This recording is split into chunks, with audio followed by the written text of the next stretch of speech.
Hello, everyone. Welcome back for a brand new edition of Collider Forces. I'm so honored to have Robbie Williams on the show. Hello, congratulations on Better Man. I've watched it too many times now. It's very good.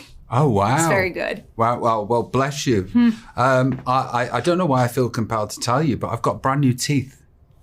They're beautiful. Thank you. You should have seen the old ones. They were like Northern English yellow knobs. But I just want to smile for you. Oh, well, I'll take that. And also, I'm very grateful that you've seen it so many times and you've responded so well to it. Seriously, it's really something else, and clearly a highly rewatchable film, which I think is something special. So first order of business on Collider Forces is always to play a little game. It is called Dicey Questions, and it usually involves a dice tower. The dice tower does not travel. So I have 8 random questions here, and you get to pick numbers 1 through 8, and whatever you choose, that is where we start. So Lucky 7, let's go. All right, Lucky 7. This is my favorite question. The topic here is Scream, so that means there could only be one question I'm asking. What's your favorite scary movie? My favorite scary movie, I'm guessing Nightmare on Elm Street had a massive effect on me when I was younger. But there was the last scary movie, because I've given them up, that I saw that was like, wow, that's good, was The Haunting of Emily Rose. Have you ever seen it? Yes, I have. Yeah, I was like, oh, wow, that, yeah. So scary movies aren't my jam. It's scary enough in here. So, but the last one I saw was The Haunting of Emily Rose, and I thought it was fantastic. I understand that. You just named 2 good ones, though. I'll take those answers. All right, so you picked a 7. What is your next number? 2. Number 2 is other jobs. If you could learn more about a job on a film crew, what job would you pick and why would you want to learn about it? If I could learn, I would say director, because I too have a God complex. I've noticed this about them. I've noticed it's a theme. It's a theme. They're like plastic surgeons too. They have God complexes. And I would be in control of everything and everybody. And I've had the best on this movie. He's also a really good mate of mine, so I can joke with him as such. But yeah, director. Who gets paid the most? Director, right? I can't say with certainty, but I would assume a director would be at the top of that chart. Then that one. Okay, I respect that. I can't wait to ask you about working with Michael too. I think he's just next level. 1. 1 is rewatch. What is the movie that you rewatch most often? Okay, so the 2 movies that I've rewatched the most often, and I don't do the same thing anymore, but when I was younger, the 2 movies that I've seen the most are Grease and Rocky Horror Picture Show. Very, very good picks yet again. And Porky's, 1 and 2. Okay. Usually I am talking to filmmakers, but with your singing and songwriting background, it's a little bit of a different path here. So do you remember the very first moment that you did something and it made you say to yourself, like, my path in life undeniably is singing and songwriting and nothing else? It's singing and songwriting and nothing else. No, I'm yet to have that moment.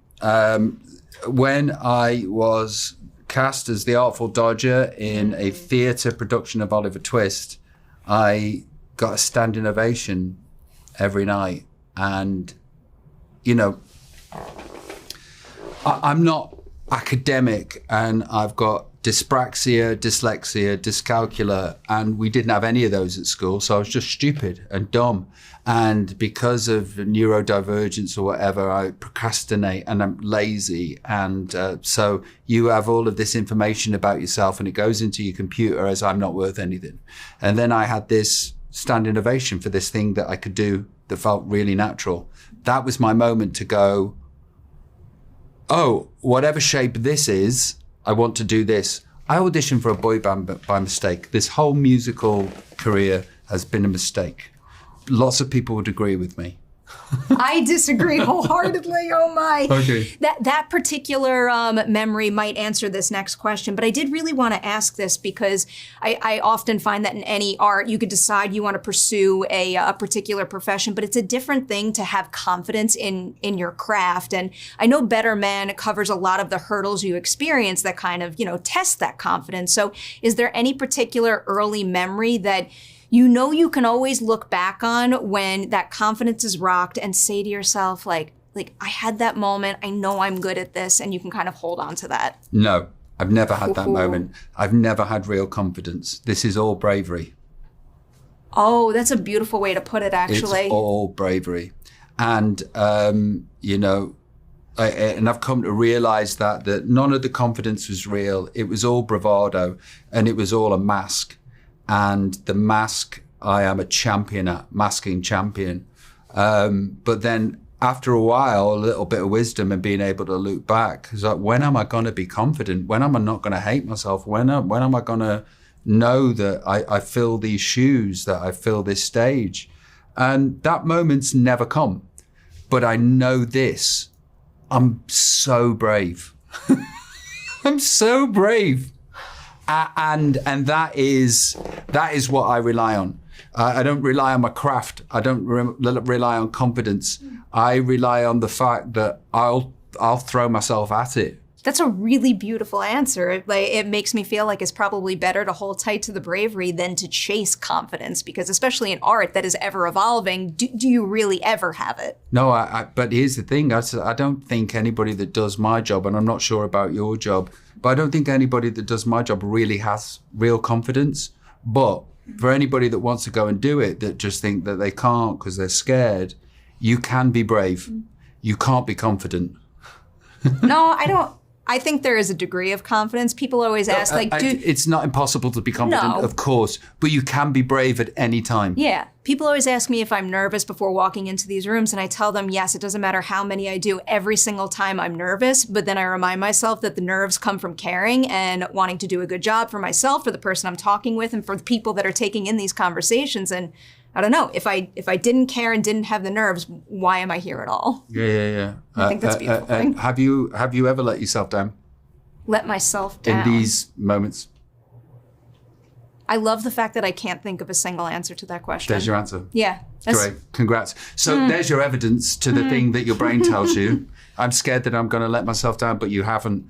And the same thing about me when I get up on stage is like I'm terrified a lot of the time, and I'm scared that I don't have the energy because I've spent everything and I've got to go and do it again. And my body tells me it's fight and fly and it's to run away, take protection because you're going to die.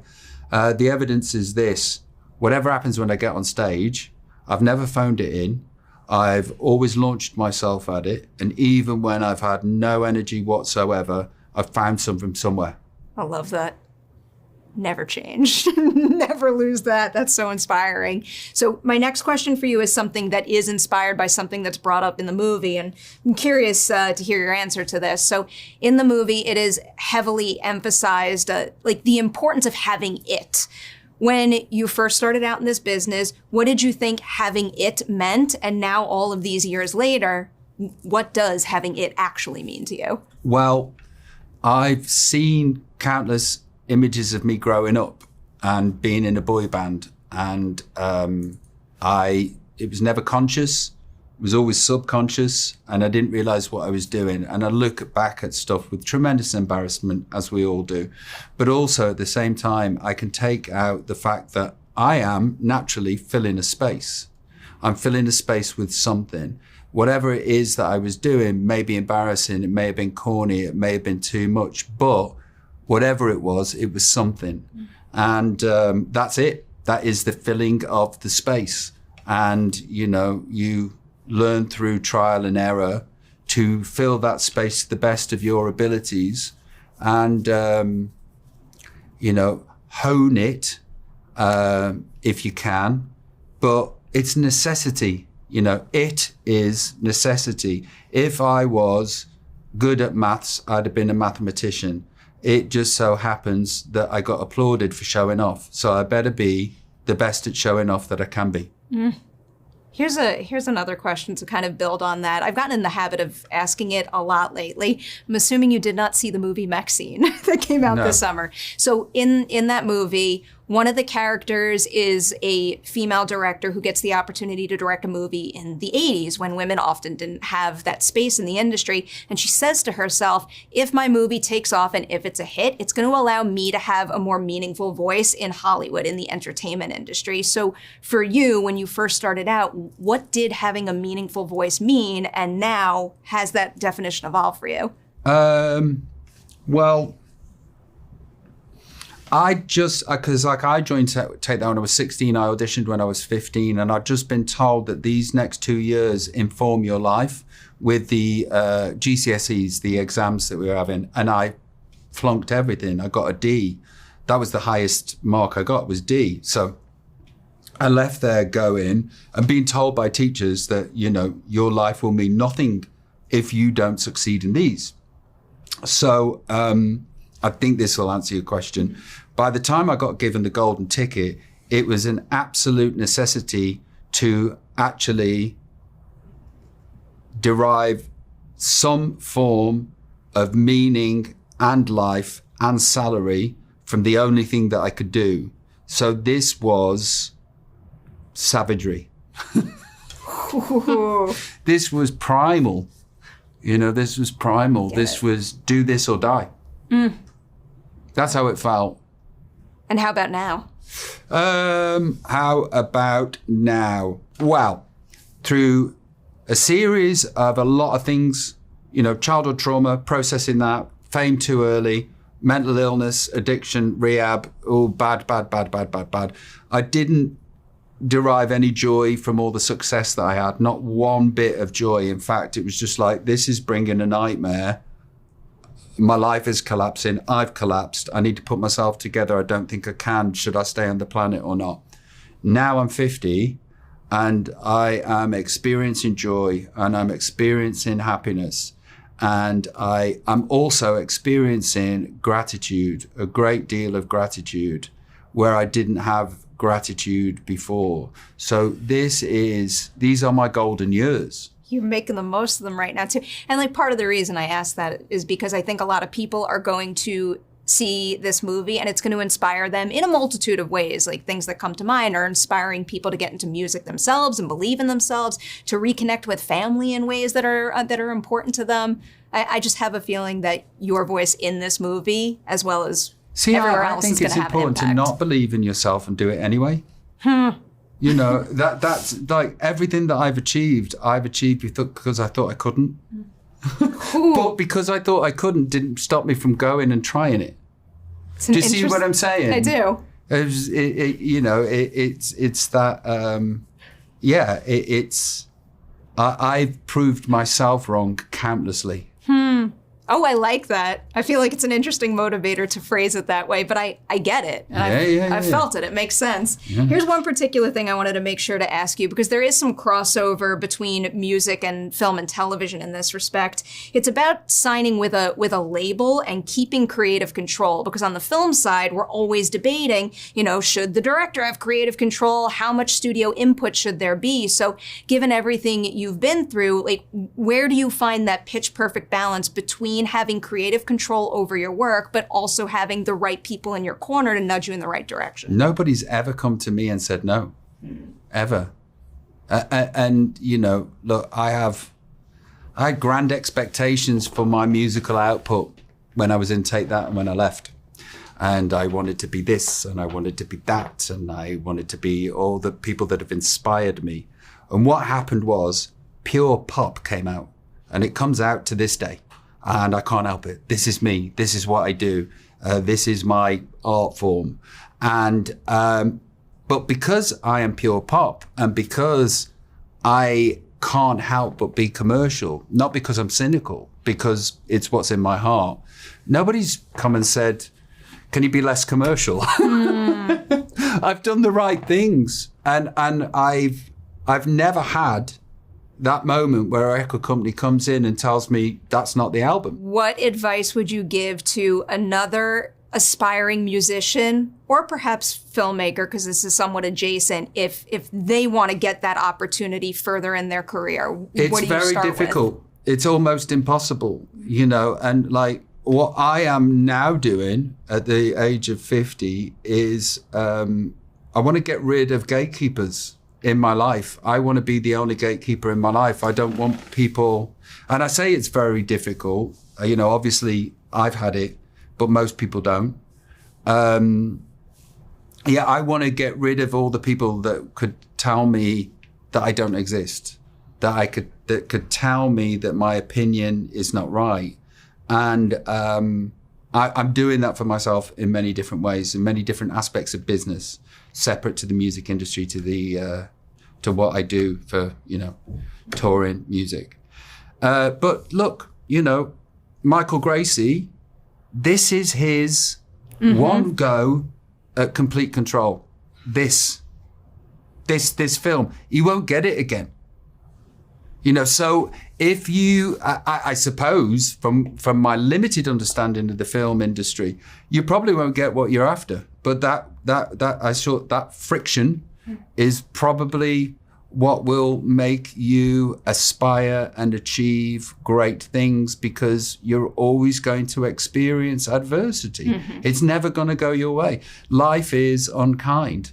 Thank God. It's like I am, for Michael Gracey, so wonderful to work with for this movie, because I've just gone, go do your thing. And also it's an independent movie. There are other movies waiting to be made.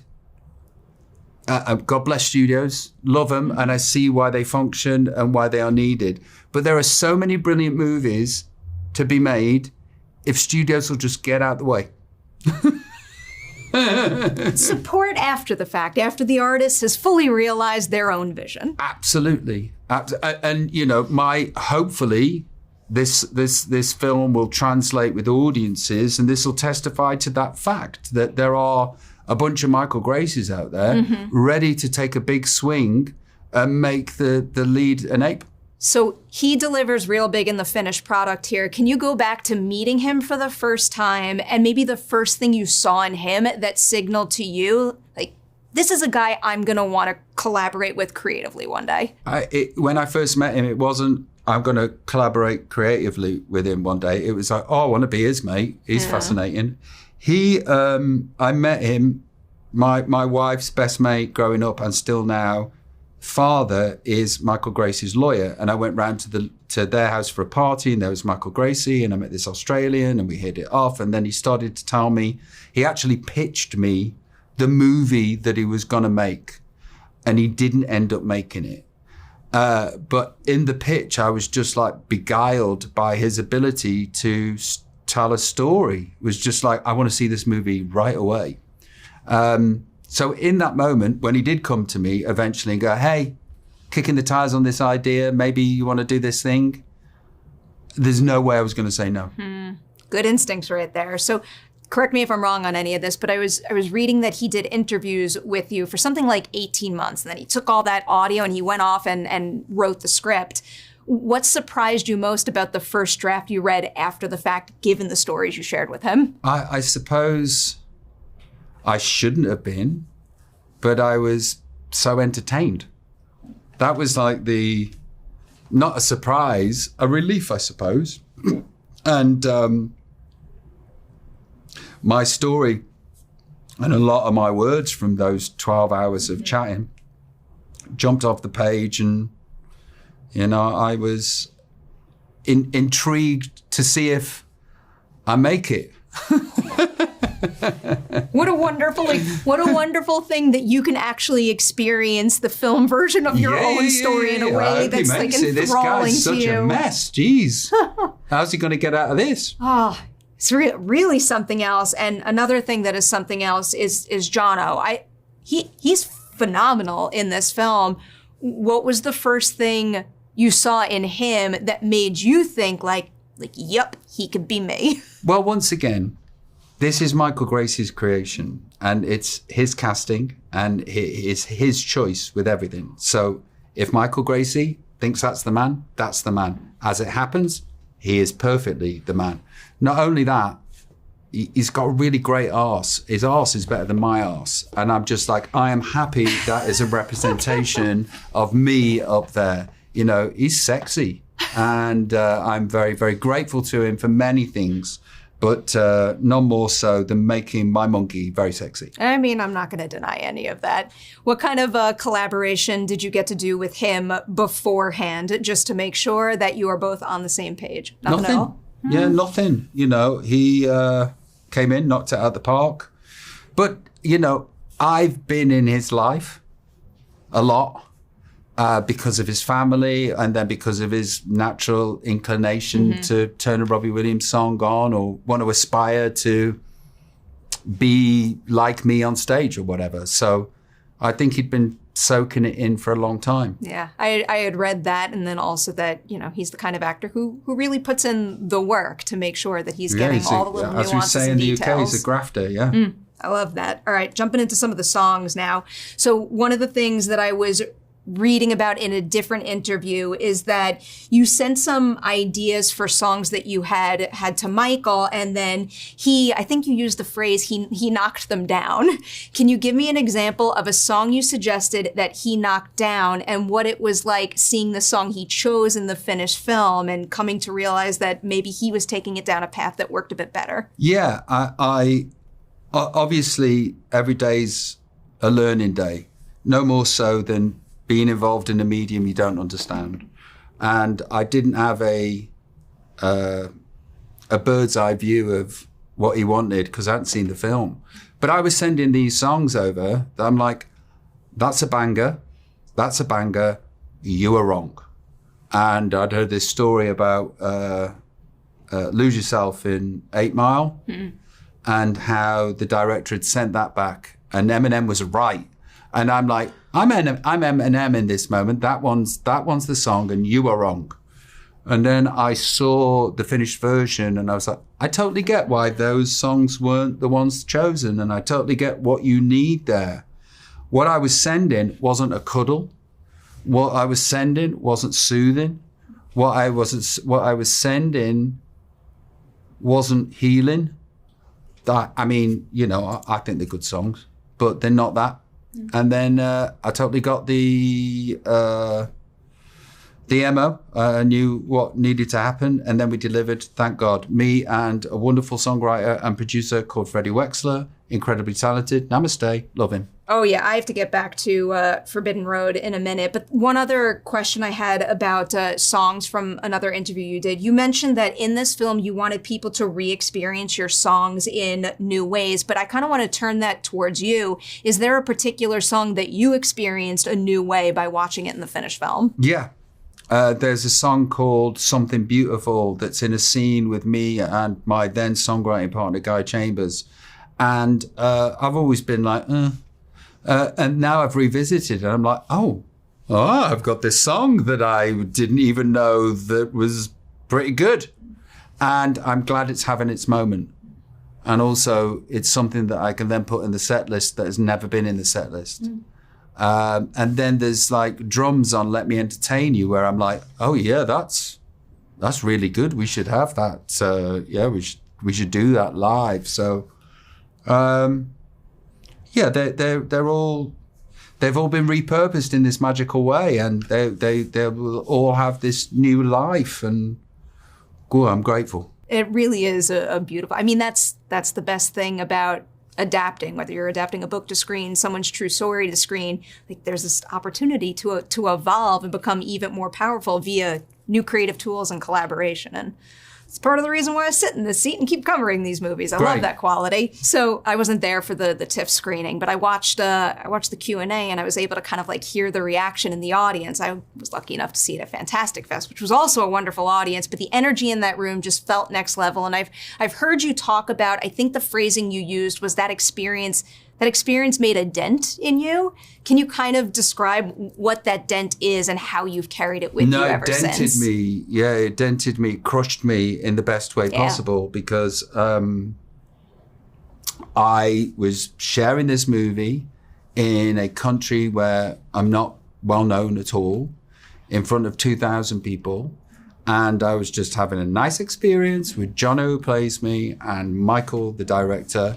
And then at the end of the movie, I'm thinking, I'm fine, I'm good, because sometimes I've seen it and sometimes I've cried, and I'm not crying, I'm just enjoying this moment. And then in unison, 2,000 people turned around and they clapped us. But, when they're clapping us, they're clapping my story. And then there was something so powerful in, and now I know what it is. What it is you've been seen and heard, and we love and respect you anyway. Even though you've been this person that's not so great, we've seen your arc, and we've seen the redemption. We see your heart and we see your soul, and we're loving you for it. And crash. I think there really is a great respect out there for just making a good movie, but also how like raw and honest you were through this entire production. It makes it a specifically profound experience for somebody else There's out there. good movies to be made out there. You've just got to get out of the way to let the great people that are geniuses fulfill their vision. Speaking of that, and I think you brought up before not fully knowing what it takes to kind of make a movie like this, what single part of this process surprised you most? That the film industry makes the music industry look like a monastery. Like the journey to get this film actually to be finished is like is countless amount of times where there's no way this is going to be made. There's no way this is going to be made. Every road that Michael Gracey went down with this movie was a dead end. And somehow, from the wreckage, he managed to pick the ball up and move it further down the field. And I don't know how he's done it. And the amounts of cogs, because for me in the music industry, it's like, write an album, release an album, put tickets on tour, go sing it to people. It's that simple. That's the mathematics. In film, there is so many ingredients. It's unbelievable. And I'm dumbfounded how anything gets made. Yeah, it's incredible. That's why I always insist on, whenever we're at a screening and they'll allow it to sit there and watch the full credits, because hundreds, if not thousands of people were heavily responsible for making one movie happen, and every single person is of the utmost importance. Yeah. It's wild. Wild and incredible. And considering if there's 3 people in a room, 2 people disagree. And there's, like you say, sometimes there's 1,000 people in a room. How many disagreements are you going to have to make something happen? Every single movie made, I think, is a minor miracle. It's really something else. Incredible. We have hit the end of Collider Forces. Every single one of these interviews ends with this particular question. So in film and television, especially this time of year, everybody loves giving each other awards. And I do think that is absolutely wonderful. But I find that nobody ever tells themselves, good job. So can you tell me something that you accomplished through Better Man that you know you'll always be able to look back on and say, like, you know what? I'm really proud of what I did there. I'm alive and I'm thriving. Good job. I wish I didn't have to do an outro and I could just cut out there. That was beautiful. Thank you. Yeah. I'm alive. I'm thriving. Good job. Well done, Rob. Onwards. Well done. And thank you for this movie. Again, I've watched it quite a few times and it's invigorating and it's inspiring. Great. And I have a feeling you. a lot of people are going to feel the same way. Thank you for being on Collider Forces. Thank you.